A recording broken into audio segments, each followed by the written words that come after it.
Assalomu alaykum. Tizimga kirib olganimizdan keyin birinchi qiladigan ishimiz bu mahsulotlar bo'limiga kirib, mahsulot qo'shib olishimiz kerak bo'ladi. Mahsulot qo'shish tugmasini bosamiz.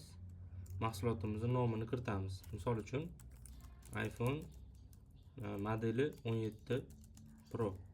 Misol uchun artikul kerak bo'lsa kiriting. 001.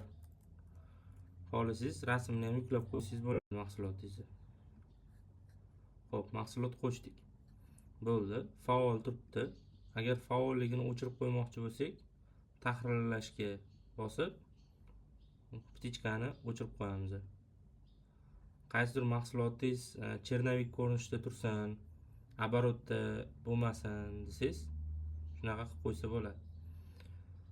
Xo'p, endi kirim qilish, ya'ni mahsulotni qabul qilib olamiz.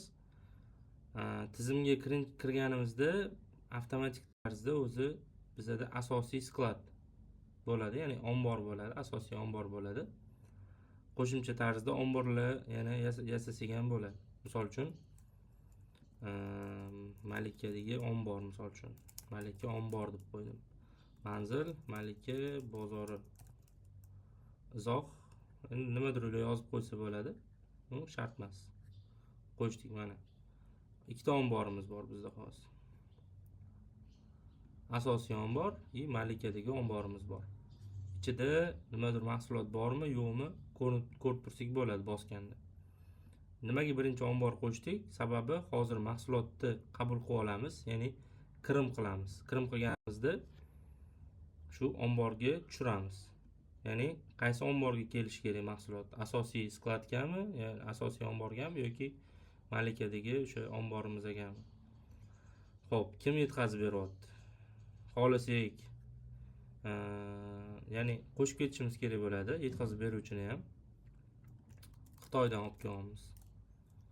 Telefoni kerak bo'lsa yozib qo'yasizlar. Misol uchun yoki Dubaymi, Xitoymi farqi nimadir deb yozib qo'yaylik. Xo'p, Xitoydagi mijozimiz bu. Ya'ni bizni mijozimiz emas, bizga mol yetkazib beruvchi kompaniya bo'ladimi, inson bo'ladimi, farqi yo'q. Xo'p, dollardami, so'mdami? Xohlasangiz so'mda hisob-kitob qilib kiritib keting, xohlasangiz dollarda. Misol uchun iPhone 17 Pro kelyapti, 100 ta keldi, tan narxi dollarda kiritib ketsak ham bo'ladi. Hozirgi kursda misol uchun tan narxi dollarda qancha bo'lyapti? Misol uchun $1000 bo'ldi deylik. Sotuv narxi necha puldan sotmoqchimiz? Misol uchun 1300 dan sotmoqchimiz.